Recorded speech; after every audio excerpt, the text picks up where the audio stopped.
Hi, I'm Nicole Saki and I'm a sophomore. Hi, I'm Chelsea Rodriguez and I'm a sophomore. Hi, I'm Cassandra Sakura and I'm a sophomore. Hi, I'm Carmen Campins and I'm a sophomore. Hi, I'm Isabella Maris and I'm a sophomore. Hi, I'm Kenya Vai and I'm a sophomore. Hi, I'm Manuela Gonzalez and I'm a sophomore. Hi, I'm Melissa Bustamante and I'm a sophomore. And we're the Helping Hands!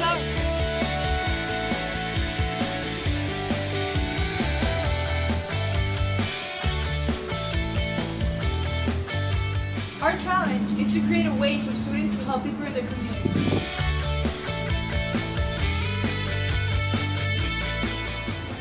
Our challenge is important because in the Bible it says that you should treat your neighbor like you want to be treated. And we see these people begging in the streets and they're begging for mercy and they're begging for food and they're begging for money. And other people, they walk by them and they drive past them and they don't stop and to just smile at people begging. And these people used to have a job, they used to have a house, and now they're in the streets. And it tears us apart inside, knowing that with one smile, with 1 cent, you can help make the lives of these people much more better. And knowing about this, that we can help them by one simple act of kindness, is really the reason why we started this challenge.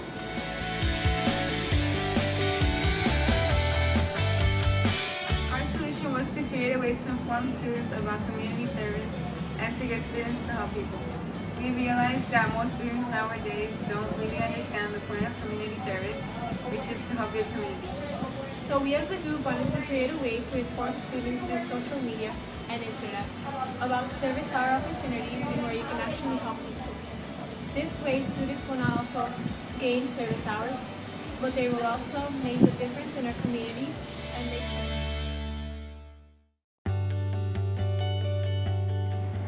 Our first service as a group was helping out at Oratory Club. This club is here on campus, which offers playing fun activities and learning about God in a Salesian way. In this club, we did many activities.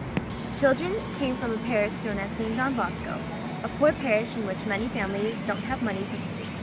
In doing so, we played with the children and gave them love so that they would feel at home.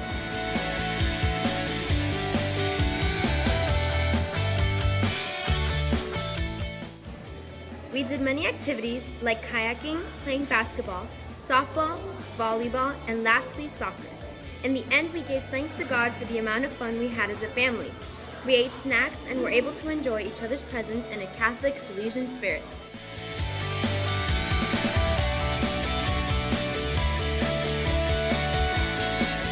The internet and social media are how teens communicate nowadays. So we thought the internet would be the easiest way to spread our CVL project. We created our own website and Instagram page to spread the word around. In the Instagram page, we began to follow people and they follow us back. We hope the more followers we have, the longer we can continue to do our service projects.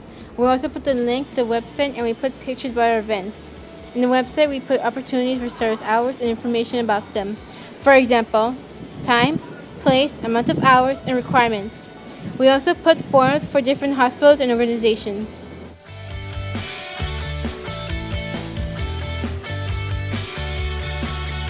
Overall, our group was not very successful in the implementation of the solution. Through Instagram, our website, and us talking to people, we got 10 maybes and 6 yeses. But at the time of the event, only 3 people actually came. Even though not a lot of people showed up, we were still successful in a way because we helped kids and we had a really fun time spending the day with them and making their lives better for a day. When the day was over, all the kids were really grateful and they told us that they had a really fun time. Even though we did not fit our expectations, we still had a fun day of community service. One of our biggest flaws during this process was the lack of communication. During our meetings, only half of the group would be completely focused on the work that had to be done, while the others were distracted by other things. We learned from our mistakes.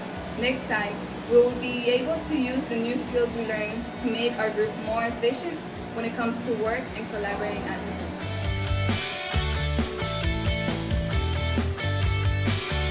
Us as a group reflected on our work efficiency and how to better communicate to outside organizations and to bring more awareness to the people who do not know about the less fortunate in America by volunteering, doing fundraisers, or food drives. It was nice to see the people who signed up go volunteer and come back to us asking us when we're going to volunteer again and saying that next time they're going to bring more people to volunteer with us because it was so much fun and that they liked it a lot. During CBL, I learned new things and I saw things in a different way. Before CBL started, I would have never thought that 8 teenagers would actually make a difference in our community, but we did. We helped a group of kids that really needed our help.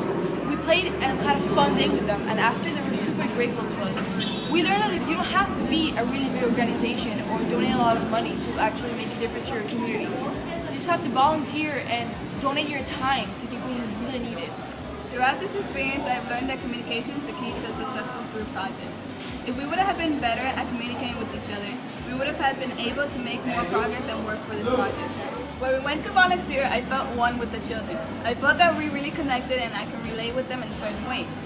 I knew I was closer to God by the way I was able to interact with them. I think that throughout the process of CBL, we could have done much better as a group, as a whole, and we didn't really put forth our all during the project. I thought we had a very good idea of what we wanted to do. I just think that we didn't communicate well during Christmas break and we didn't get any work done during Christmas break. I feel like we could have done a lot more, gone to more organizations, tried to get more people.